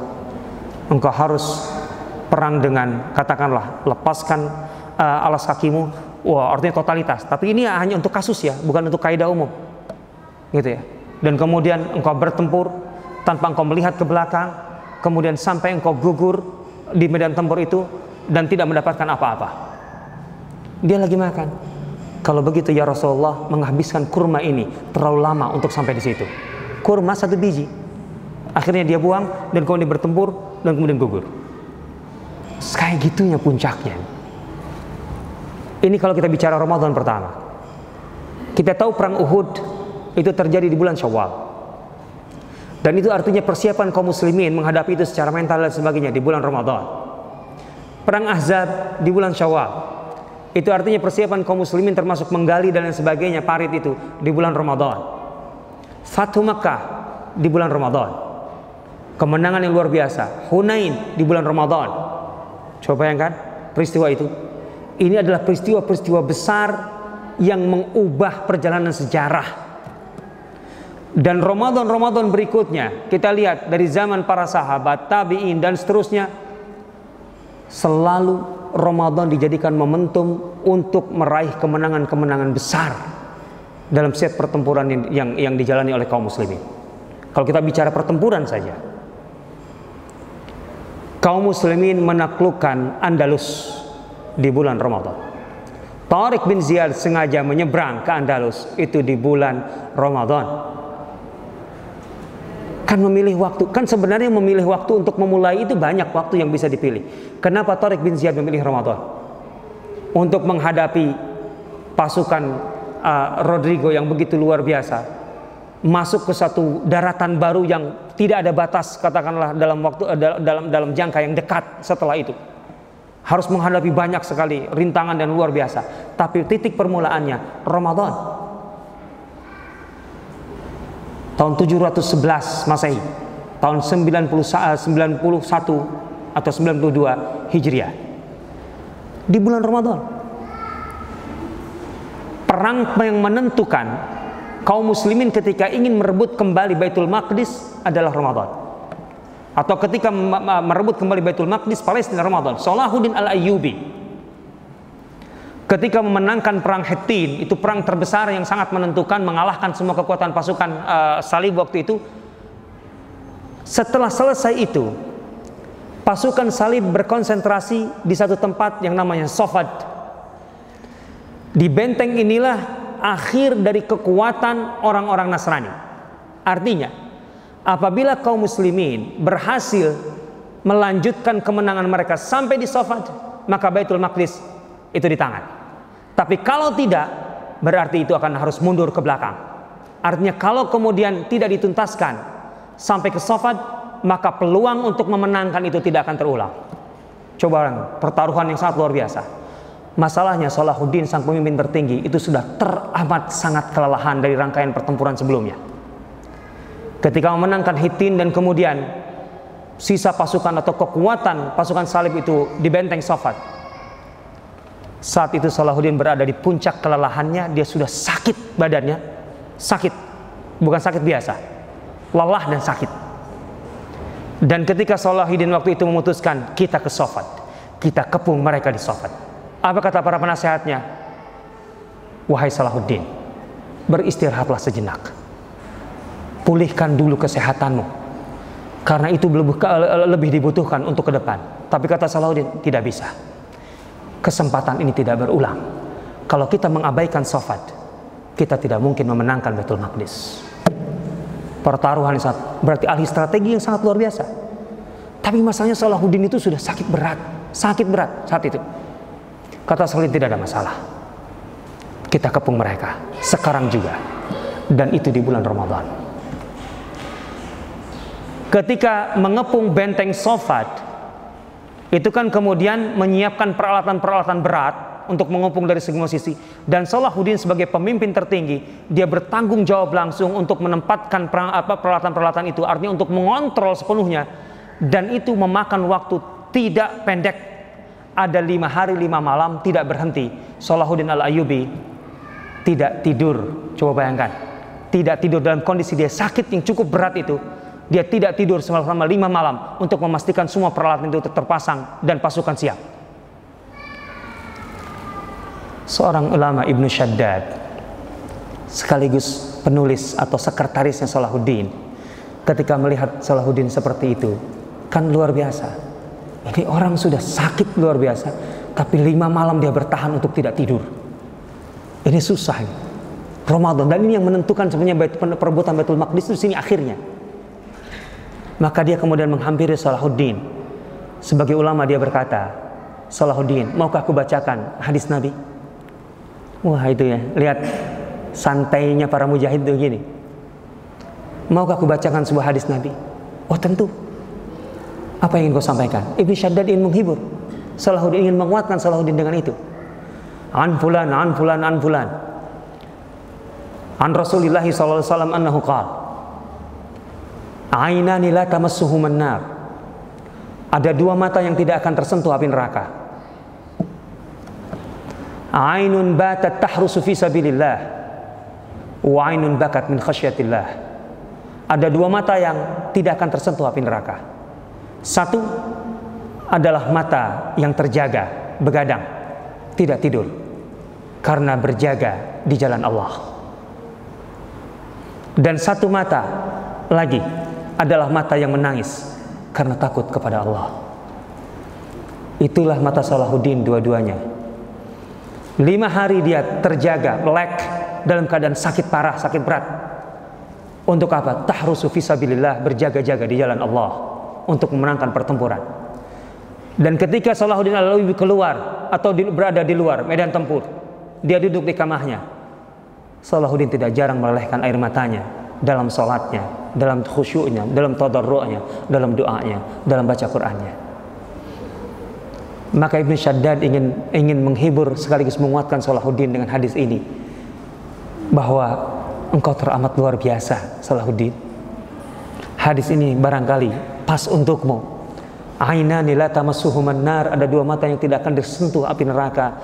Ainun batat tahrusu fi sabilillah wa ainun bakat min khasyatillah. Mata yang melek karena berjaga di jalan Allah, dan mata yang menangis karena takut kepada Allah. Di Ramadan itu kaum muslimin menangkan pertempuran yang luar biasa, dan dari situlah mereka menaklukkan Baitul Maqdis. Puncak dari pencapaian muslim generasi masa itu. Kita ini mencanangkan pencapaian apa generasi kita ini di Ramadan ini. Ini dia ibrahnya. Apa yang ingin kita capai dan apa yang kita berikan untuk mencapai itu. Salahuddin dengan sakitnya yang berat masih sanggup untuk berjaga 5 hari tidak tidur demi menyelesaikan menuntaskan satu tugas atau cita-cita besarnya, merebut kembali Baitul Maqdis. Dan itu yang dilakukan, dan itulah yang mereka capai. Tilka ummatun qad khalat, mereka adalah umat-umat terdahulu. Laha ma kasabat, mereka mendapatkan penghargaan, anugerah sesuai apa yang mereka lakukan, upayakan. Walakum ma kasabtum, dan kalian akan mendapatkan imbalan, upah, penghargaan sesuai hasil yang kalian capai atau yang kalian upayakan. Apa yang kita upayakan? Ini pertanyaannya. Bagaimana kita bisa mengisi Ramadan? Apa yang bisa kita dapat dari Ramadan? Pencapaian puncak apa yang bisa sanggup kita capai di bulan Ramadan?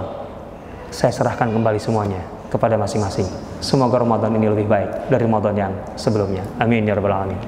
Demikian pemaparan dari saya tentang Ramadan dan kebangkitan. Dengan kebangkitan, saya serahkan kembali kepada pembawa acara.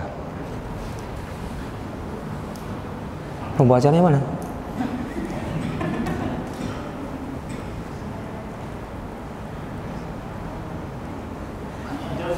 Hah?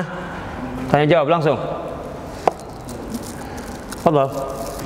Tadi jelaskan Rasulullah itu puasa ada 9 kali. Artinya kalau dibanding kita, jauh lebih banyak kita. Banyak kali. Banyak kalinya. Kadang-kadang sekarang lebih berkualitas mana? Artinya 9 kali berkualitas mengalahkan puluhan kali tidak berkualitas. Iya. Pertanyaannya bagaimana menentukan atau mensikapi atau tindakan apa yang membuat puasa Jadi bukan karena kuantitas, tapi kualitas. Yang pertama. Yang kedua, tadi disebutkan umat Islam ini membangun, tidak hanya membangun kekuatan di bidang perang, Ya. tapi membangun kewibawaan. Ya. Sehingga musuh-musuh jadi takut. Ya. Nah sekarang kebalikannya, umat Islam hanya dia tidak takut, dia tidak berhak. Ya. Nah, bahkan kalau daftar haji sekarang bisa Sidoarjo insya Allah 2041 baru bisa berangkat. Artinya dari segi ibadah dan sebagainya wah hebat sekali. Tapi sama sekali tidak dianggap sama musuh-musuh Islam. Nah pertanyaannya, kembali lagi kuantitas tidak, mayoritas menentukan kualitas. Bagaimana caranya yang Supaya kita berwibawa. menjadi wibawa tadi, tidak musuh-musuh Islam itu atau grogi. Yang jelas jangan pencitraan, ketahuan soalnya kalau pencitraan. Gak akan berwibawa kalau pencitraan. Udah itu 2 berarti. Wah ini pertanyaannya masing-masing bagaimana caranya itu kan, itu jawaban yang panjang. Loh bagaimana caranya? Kan masalah itu sederhana, tapi ketika bagaimana caranya, itu panjang sekali. Kalau Ramadan, ketika kita ingin mengejar kualitas, makanya memang harus ada peningkatan tadi. Sengaja saya angkatkan tadi di mukadimah itu mana istimewa Ramadan gitu. Artinya ketika Allah mengistimewakan Ramadan itu dibanding bulan-bulan lain, berarti ada tujuan. Tujuan intinya adalah memang Ramadan dikondisikan oleh Allah agar kita mudah mencapai peningkatan itu. Lah kan setan sudah dibelenggu. Lah kalau sudah setan dibelenggu kan kita sudah diringankan kan? Ya masa iya gitu. Setan sudah dibelenggu tapi kitanya masih sama kayak kemarin-kemarin ketika setan tidak dibelenggu. Berarti kan masalahnya bukan di setan kalau gitu, jangan-jangan. Masalahnya di kita gitu loh. Artinya kalau sebelum Ramadan dengan Ramadan itu kita sama saja, padahal di bulan Ramadan setan dibelenggu.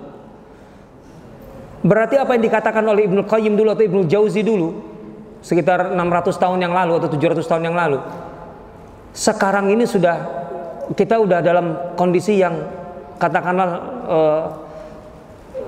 super celaka lah umat manusia sekarang. Kenapa? Kalau dulu manusia itu celaka, binasa itu karena dominasi godaan setan. Sekarang justru setan itu bisa dikatakan dalam bahasa kita sudah pensiun, kata Ibnu Qayyim. Kita yang belajar kepada setan, setan yang belajar kepada kita bagaimana untuk lebih jahat dari dia gitu. Bisa begitu. Ini kan begitu. Lah coba bayangkan, kalau kualitas kita di luar bulan Ramadan dengan bulan Ramadan sama, kita segitu-gitu aja. Sementara di luar bulan Ramadan setan dibelenggu, sementara di Ramadan setan itu dibelenggu. Berarti perbedaan itu tidak berpengaruh dong. Berarti sebenarnya bukan setan lagi yang dominan mengganggu kita. Kitanya sudah permasalahan di kita lebih besar. Itu penilaian. Kita harus mengukur itu. Maka ketika kita masuk Ramadan kita harus membuktikan, kita harus bisa lebih baik dengan mudah, dengan ringan gitu. Ya seringan gini lah, yang paling mudah kan taraweh. Taraweh itu kan kayak bayangkan nambah sholat setelah Isya, nambah sholat 11 rakaat minimal kan. Minimal lah 11 rakaat. Saya yakin secara umum 11 atau 23 kan. Wah, secara jumlah aja 11 atau 23 setelah Isya. Itu kalau di luar bulan Ramadan setelah Isya nambah 4 rakaat aja itu kan susah. Secara umum kita bilang ya, yang ngaji-ngaji kalau yang di sini terutama. Saya husnuzon lah daripada saya suuzon kan salah. Setelah Isya biasanya kita nambah 4 rakaat itu susah. Tapi di bulan Ramadan nambah 11 rakaat aja enteng-enteng saja. Bayangkan lapar siangnya, maghribnya makan. Ketika maghrib makan itu makanan banyak, peluang ada. Ntar aja deh makannya, artinya sekarang udah takjil aja. Kenapa? Nanti nggak enak mau sholat dulu, sholat taraweh. Kalau kekenyangan sholat taraweh nggak enak, nggak khusyuk kan. Ya Allah, sampai makan aja ditunda yang enak-enak gitu, karena ingin sholat. Lah kalau di luar Ramadan kan, waduh, makanan dulu yang dikejar, enak dulu, nanti sholat belakangan gitu. Kan ada perubahan di situ. Ya jangan hanya taraweh maksud saya. Dalam segala bentuk kebaikan kita harus begitu perasaannya, bahwa di bulan Ramadan kita mengerjakan sesuatu yang di luar bulan Ramadan itu berat, itu menjadi ringan. Melepas ini itu gampang kan gitu loh. Ya Rabbi ya Karim. Kan kalau gambarannya kayak tadi kan asik gitu loh. Mana yang gambaran Ansor tadi? Artinya apa yang harus bisa saya berikan? Saya berikan di bulan Ramadan ini. Nah itu dia. Jadi itu untuk meningkatkan kualitas itu buktikan bahwa di bulan Ramadan kita memang bisa meningkatkan semua kebaikan yang pernah kita lakukan, dan kalau bisa lakukan satu kebaikan yang tidak pernah dibuat sebelumnya. Ya apa bentuknya itu teknis lah, cari apa kayak gitu. Ya sekarang harus punya ini dulu, daftar dong kebaikan yang selama ini kita lakukan apa saja. Nah ternyata ada 10 gitu loh. Ramadan ini saya nambah 11 yang tidak pernah lakukan sebelumnya. Gampang kok, begini contohnya. Pokoknya setiap minggu saya akan datang ke rumah sakit untuk menjenguk orang sakit. Siapapun lah, kalau ada keluarga-keluarga, teman-teman, kalau enggak siapapun orang sakit kan kita kunjungi baik-baik aja kan. Kan gitu. Bawa parcel, kan senang-senang saja orang sakit didatangi walaupun tidak kenal, mau dibawa parcel kan. Senang-senang aja, apalagi tambah amplop. Senang.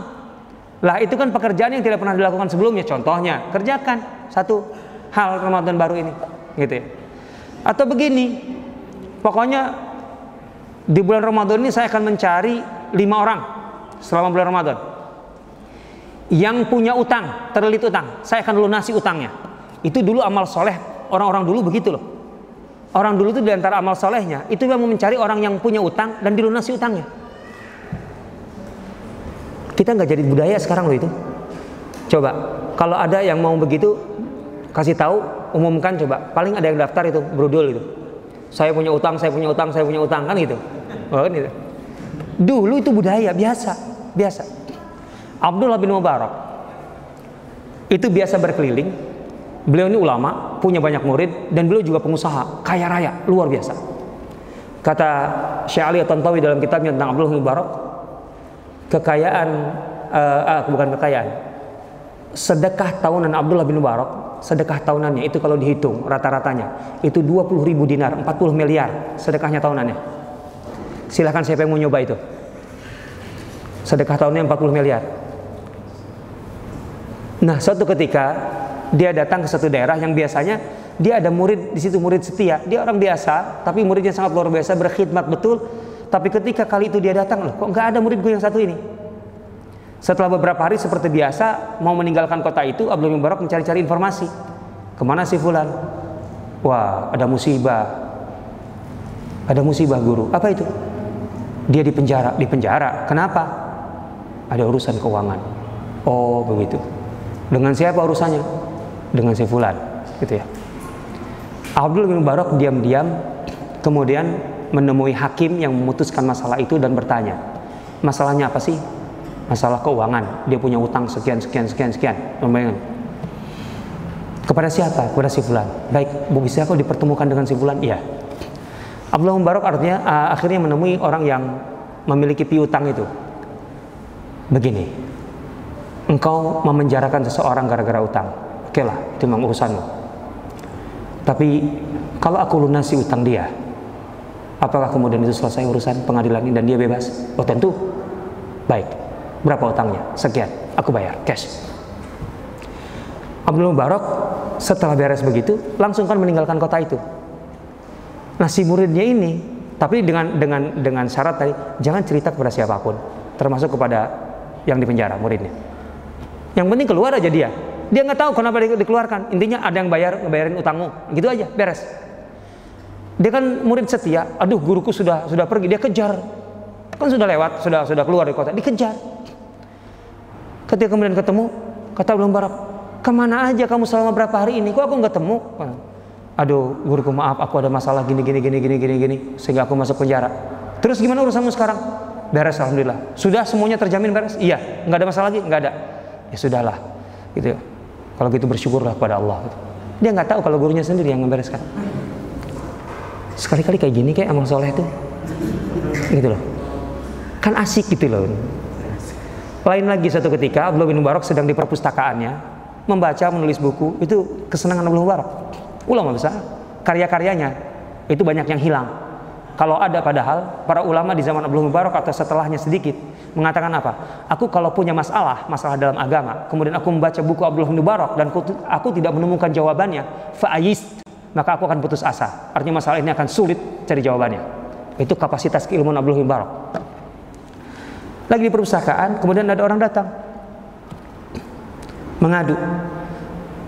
Wahai Syekh, aku punya masalah. Masalah apa? Keuangan. Oke, terus berapa gitu? Waktu itu dia bilang apa? 700 dirham atau 70 dinar. 700 dirham. Baik. Abdul Mubarak nulis memo, artinya kepada bendaharanya, tolong orang ini diberikan bantuan sesuai dengan yang tertulis di sini. Berapa? 700 dirham. Itu yang diminta gitu ya. Ketika kemudian senang sekali kan. Bayangkan orang punya masalah uang 700 dirham. 70 dinar. 140 juta. Langsung plak diselesaikan gitu. Gitu aja dengan sambil Abdul Mubarak tetap aja ibarat kata hanya sesaat nulis memo dan terus nulis buku kayak nggak ada masalah gitu. 140 juta itu. Kita ngeluarin segitu kan lumayan juga, mikirnya lama kan ini itu. Orang ini dengan senangnya membawa ke bendahara Abdullah bin Mubarak. Ketika bendahara itu membaca, bendahara teliti membacanya kan. Berikan orang ini bantuan sesuai jumlah tertera di bawah ini. Berapa yang tertulis? Salah nulis Abdul Mubarak. Salahnya tidak fatal sih, cuma nambah 1 nol. Dari 700 dirham menjadi 7.000 dirham. 140 juta menjadi 1,4 M.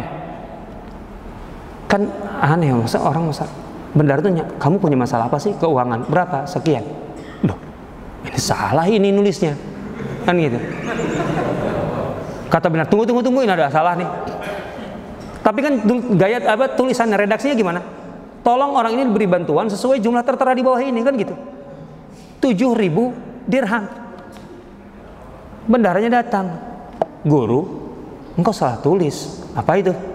Ini memo yang kau tulis itu 7.000 dirham. Lah emangnya, kan orang itu minta 700 dirham. Masalahnya apa kemudian? Abdul Mubarak. Ya guru, kita punya banyak kebutuhan yang lain. Orang ini butuhnya cuma segitu gitu loh. Ya sudahlah, artinya coretlah itu gitu. Kata artinya kita tidak punya cukup banyak uang untuk memberi lebih, maksudnya gitu. Toh kebutuhannya cuma tadi 700 dirham gitu kan. Dalihnya begitu, alasannya begitu. Kita tidak punya cukup banyak uang untuk memberi lebih. Apa kata Abdul Mubarak? Sudahlah, kita juga tidak punya cukup banyak waktu untuk memberi orang lebih. Maksudnya apa? Ini kesempatan, mumpung salah, teruskan aja. Jadi nggak mau diubah lah Abdul Mubarak. Dia berkomitmen dengan tulisannya itu, sejumlah yang ada di bawah ini, gitu ya. Ketika dibilang bahwa kita tidak punya cukup banyak uang untuk memberi lebih sebanyak ini, maka Abdul Mubarak menjawab, kita juga tidak punya cukup banyak waktu untuk berbuat baik kepada orang lain. Allahu Akbar. Coba kalau kayak gini orang-orang ini, sekali-sekali amal soleh itu kayak gini gitu. Lupa gitu loh. Berapa butuhnya? 10 juta. Dikasih nolnya 1 tambah, asik kan. Allahu Akbar. 100 juta. Ringan sekali. Ini Abdullah bin Mubarak. Kayak gini nih. Ini kan amalan-amalan, ini saya kasih contoh kan. Karena saya kira itu jarang lah orang mengerjakan gitu ya. Gitu, nyari-nyari orang yang utang, mau dilunasi, mana yang mau dilunasi. Coba diumumkan di masjid aja setelah sholat. Yang mau dilunasi utangnya, sampaikan kepada saya. Insya Allah banyak yang daftar. Ya Rabbi ya Karim, ya Rabbi Karim. Banyak kesempatan beramal soleh itu banyak. Tingkatkan itu. Ya, saya sengaja ngasih contoh yang kayak gitu kan biar barangkali bisa ditiru gitu. Nah itu. Masalah wibawa umat. Tentu memang tidak mudah membangun wibawa umat. Saya kalau diminta menyampaikan satu hal gitu ya, saya itu paling senang dengan bercerita. Tapi kalau cerita ini artinya saya menceritakan sirah Rasulullah dari awal sampai akhir. Karena yang dilakukan Rasulullah dari awal sampai akhir itu kan membangun kekuatan umat, wibawa umat. Lah bagaimana Rasulullah di Madinah itu kan sampai berkata diremehkan oleh semua orang kan. Dihina, dicaci maki, direndahkan. Coba bayangkan aja. Bahkan kemudian sampai pindah ke Madinah, diserang senaknya. Badar, Uhud itu kan, Makkah itu kan menunjukkan superioritasnya bahwa kita dengan segala kemampuan kita serang mereka, kan gitu. Luar biasa itu. Berarti kan itu menunjukkan dia punya kekuatan personil, kekuatan persenjataan, kekuatan ekonomi, bekal. Yalah perang itu kan biayanya kan kosnya tinggi. Perang itu tinggi. APBN Indonesia aja untuk perang menurut yang saya baca, dan ini valid dalam arti sumbernya kuat, kemampuan APBN kita kalau terjadi perang itu hanya untuk bisa memodali perang itu 4 hari atau 5 hari. Artinya kalau perang itu direncanakan oleh lawan kita 6 hari atau seminggu, maka di hari ke-6 dan hari ke-7 kita tinggal menunggu. Tank baja kita nggak bisa jalan, mogok. Pesawat kita nggak bisa terbang. Kemudian kapal kita tidak bisa lagi berlayar. Karena nggak punya lagi modal, tidak ada bahan bakar, tidak ada anggaran untuk itu, nggak cukup. Artinya kita harus gimana menang dalam 4 hari. Coba bayangkan aja, gimana jadinya kalau gini. Jadi ini membutuhkan modal yang sangat besar. Itu Quraisy begitu luar biasa. Uhud selesai, Ahzab kemudian datang. Ya Rabbi ya Karim, dilecehkan betul kekuatan Madinah. Tapi Rasulullah SAW perlahan-lahan. Dan tentu Rasulullah mengukur kekuatan ekonomi atau modal perang Mekah. Sampai di Ahzab, Rasulullah sudah melihat Mekah sudah benar-benar lumpuh. Ahzab itu target Quraisy, itu harus menang. Makanya mereka mau datang. Karena sebenarnya setelah Uhud, Quraisy itu sudah bangkrut. Bangkrut, ekonomi Quraisy bangkrut setelah Uhud. Mereka mau datang di Ahzab karena ada kelompok-kelompok lain dari Jazirah Arab yang mau menyerang Madinah. Mereka optimistis, lah kali ini pasti menang lah. Masa?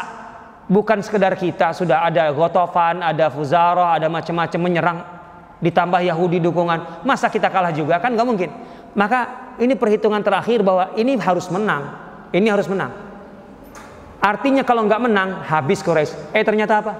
Gagal. Makanya ketika gagal itu di Ahzab, itu Rasulullah SAW di antara orasi yang pertama disampaikan kepada para sahabat setelah Ahzab itu pergi. Apa kata Rasulullah? Al-ana naghzuhum wa la yaghzunana. Mulai saat ini tidak ada kekuatan musuh yang akan mendatangi Madinah.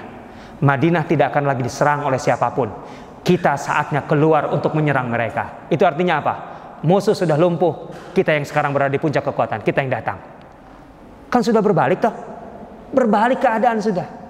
Lah ketika Madinah keluar, gemeteran kan semuanya. Sampai ke Hudaybiyah, kita tahu perjanjian Hudaybiyah, itu kan Quraisy gemeteran. Bayangkan Hudaybiyah itu hanya sekian puluh kilometer dari Ka'bah. Itu orang Quraisy tidak bisa mengapa-apain kaum muslimin, nggak berani. Bayangkan kaum muslimin, padahal di dekat mereka, kuat sekali, powernya luar biasa, wibawanya luar biasa.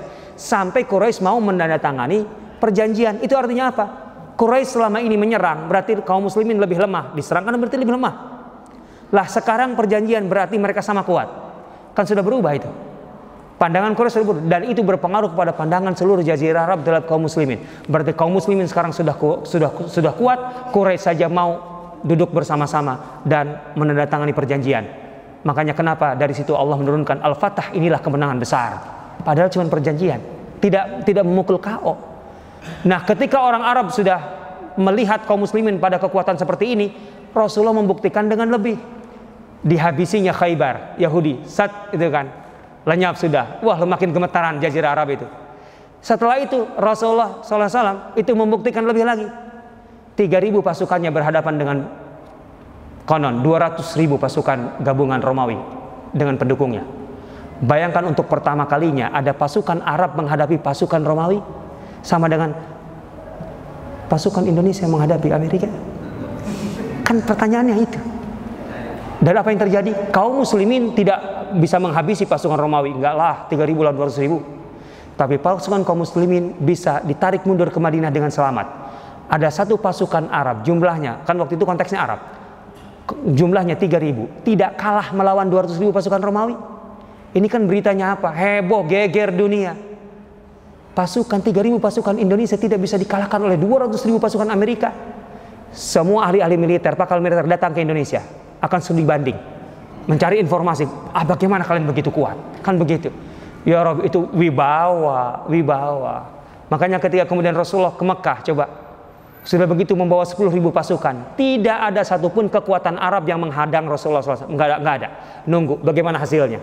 Ternyata menang. Setelah menang, idza jaa nasrullahi wal fath wa ra'aitan nasa yadkhuluna fi dinillahi afwaja, berbondong-bondong orang-orang Arab yang tadinya didatangi oleh Rasul satu-satu, ayo masuk Islam, sekarang berbondong-bondong mereka, bagaimana kita masuk Islam? Wibawa. Rasulullah itu tadinya mendatangi, berkeliling. Sekarang Rasulullah duduk di Madinah, semua kelompok itu mengirimkan delegasinya, dan bertanya apa itu Islam, bagaimana kita menerima Islam, bagaimana masuk Islam. Udah berubah semua. Coba kalau sebelum pemilu Amerika itu datang delegasi partai-partai Amerika datang ke Indonesia, bagaimana supaya kemudian calon mereka direstui oleh Jakarta. Sedep kan kalau begitu. Itulah wibawa. Rasulullah membangun itu. Makanya ketika wibawa sudah terbangun begitu, Rasulullah di dalam kan semakin kokoh. Karena lawan gak pernah loh, kita baca, sehebat-hebatnya Herakles Romawi gak pernah berani sampai betul-betul menyerang Madinah. Satu-satunya kesempatan Herakles mau menyerang Madinah itu yang kemudian menjadi peristiwa Tabuk. Mereka sudah bergerak dari Romawi dan sudah sampai di Tabuk, berkonsentrasi di Tabuk dan ingin dari Tabuk menyerang Madinah. Tentu Tabuk itu menjadi penting bagi Herakles karena jaraknya sudah lumayan dekat kan dibanding dengan Syam. Dari Tabuk dengan pasukan sebesar itu dia sudah bisa membentuk opini di tengah masyarakat Arab bahwa Romawi begitu kuat, begitu hebat, dan tinggal menunggu waktu apa? Musim panas berlalu. Mereka tunggu musim panas karena 700 km musim panas, nggak mungkin menyerang Madinah dengan kondisi itu. Kalau musim panas berlalu, mereka tinggal bergerak ke Madinah dan menghabisi Madinah. Itu opini sudah dibangun luar biasa. Tapi Rasulullah tidak mau kalah beropini. Rasulullah langsung mengumumkan di Madinah, kita songsong mereka di Tabuk. Artinya kita tidak tunggu mereka di sini di Madinah, tidak membiarkan mereka sampai ke Madinah. Kita songsong mereka di Tabuk. Dan itu artinya apa? Kita tidak menunggu musim panas berlalu. Di musim panas ini kita serang mereka di Tabuk. Bualah pasukan Romawi aja nggak berani melewati musim panas dengan segala kekuatannya. Lah Rasulullah ketika ngomongkan itu, ayo sedekah untuk modal perang. Nggak punya APBN. Yang itu kan diceritanya para sahabat sedekah 1 karung, 1 kantong kurma, gandum, kecuali yang kayak Utsman bin Affan 1000 dinar, 700 ekor unta, 300 ekor kuda, Abdurrahman bin 400 dinar, Abu Bakar membawa seluruh hartanya, Umar setengah hartanya. Kan itu di situ kisahnya. Artinya Rasulullah nyerang Tabuk 700 km. Tapi duit nggak ada. Coba bayangkan. Tapi itu jadi dengan kekuatan cara itu. Jadi terkumpul 30.000 pasukan bisa dibawa Rasulullah SAW. Dan dengan untanya tentunya. Dengan unta, karena kalau nggak pakai unta 700 km panas nggak mungkin. Makanya kan di situ dalam surah Taubah kita tahu al-Bakkaun, orang-orang atau sahabat-sahabat yang menangis karena ketika mereka menghadap Rasulullah, ya Rasulullah, bawa kami dalam perang ini. Apa kata Rasulullah? La ajidu ma ahmilukum alaih. Aku tidak punya kendaraan untuk membawa kalian. Yang tidak berbawa kendaraan dilarang berjalan kaki untuk ke Tabuk. Nggak mungkin, itu bunuh diri lah dalam arti itu gitu ya.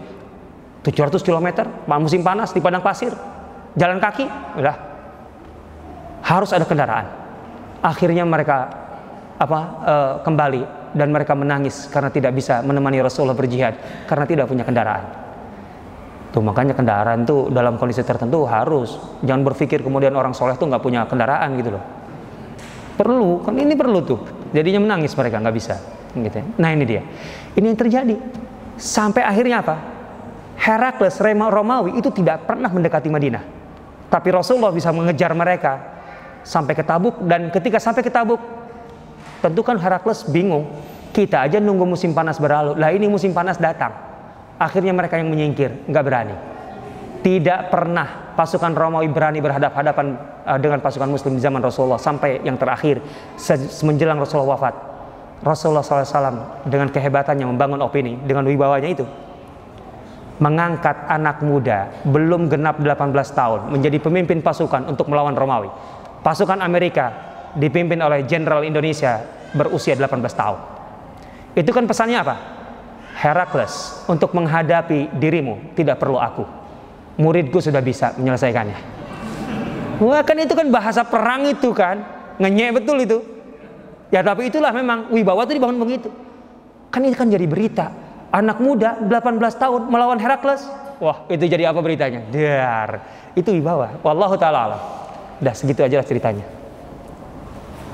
Kayaknya udah nih. Udah mau zuhur. Apa itu? Oh ada. Bagaimana hukumnya jika pada saat bulan Ramadan karena bekerja sehingga membuat amalan-amalan pada Ramadan jarang atau sulit dilaksanakan, misal tarawih sholat berjamaah dan itikaf, karena pekerjaan ya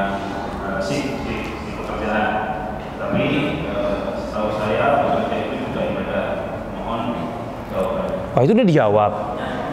Kerjaannya apa? Kalau kerjaan adalah bobotnya juga dalam arti kerjaan cari nafkah yang wajib dan sebagainya, ya kerjakan itu. Selagi kita bukan jadi pemilik perusahaannya sehingga kita bisa mengatur waktu gitu. Kalau owner silahkan aja. Tapi kalau kita kemudian menjadi pekerja bawahan, ya kalau mau memang betul-betul optimal, ya cuti itu untuk ini, untuk itikaf contohnya, ya silahkan aja. Tapi nggak mesti sampai sejauh itu. Ketika kita memang bobot pekerjaan kita juga adalah bagian dari kewajiban, tentu itu sebenarnya ada nilai tersendiri gitu ya. Ya mudah-mudahan kan dapat bonusnya gede, kemudian bisa bersedekah sebanyak-banyaknya, kan gitu intinya. Karena Ramadan biasanya ada bonus lah gitu ya. Selain THR barangkali kan begitu. Intinya di situ. La yukallifullahu nafsan illa wus'aha. Selama yang menghambat kita juga adalah bagian dari kewajiban yang sesungguhnya sebenarnya itu tinggal kita melihat skala prioritas dan kemungkinan yang ada. Itu saja sih. Wallahu taala alam. Sudah, kalau nggak ada lagi jangan dipaksa, udah. Pembawa acara. Boleh nggak itu? Ya makanya pembawa acara. Boleh nggak?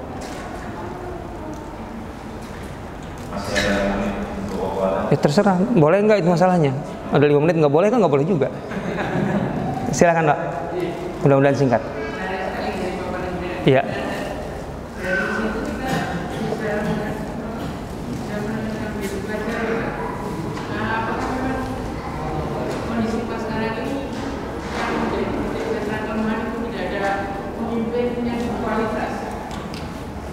Ya.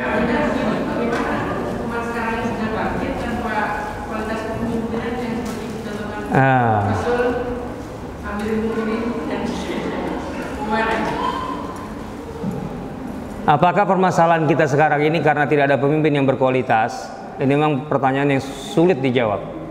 Tapi ibaratnya sebenarnya masalahnya adalah kita sedang berbicara antara telur dengan ayam gitu loh.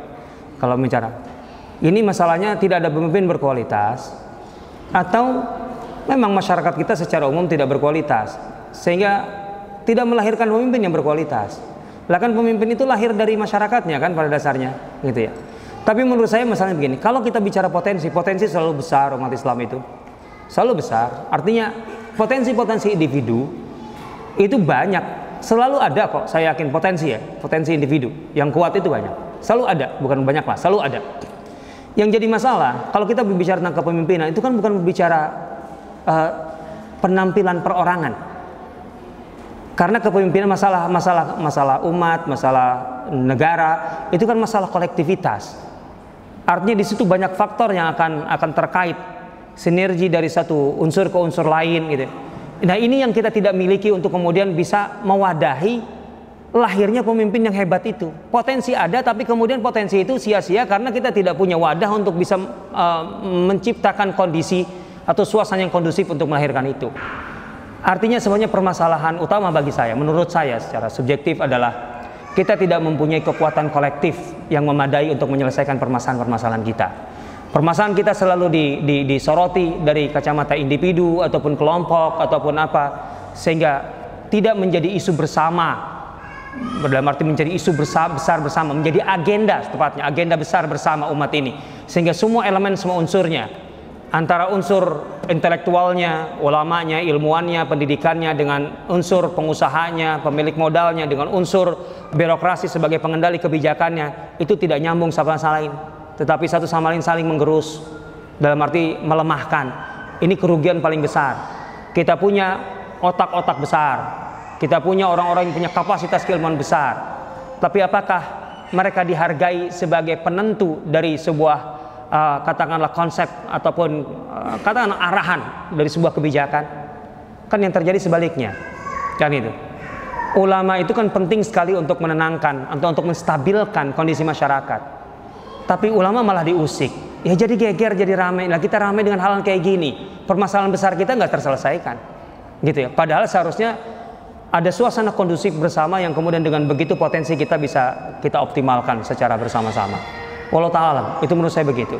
Selama tidak ada tanggung jawab kolektif, tidak ada agenda kolektif umat ini, maka akan sulit kita akan melihat lahirnya atau munculnya seorang pemimpin yang hebat. Pemimpin yang hebat ketika dia bisa menjalankan kebijakannya dengan hebat, bukan sekedar dia punya kemampuan dalam arti punya ilmu yang hebat, punya ya, Wallahu taala alam.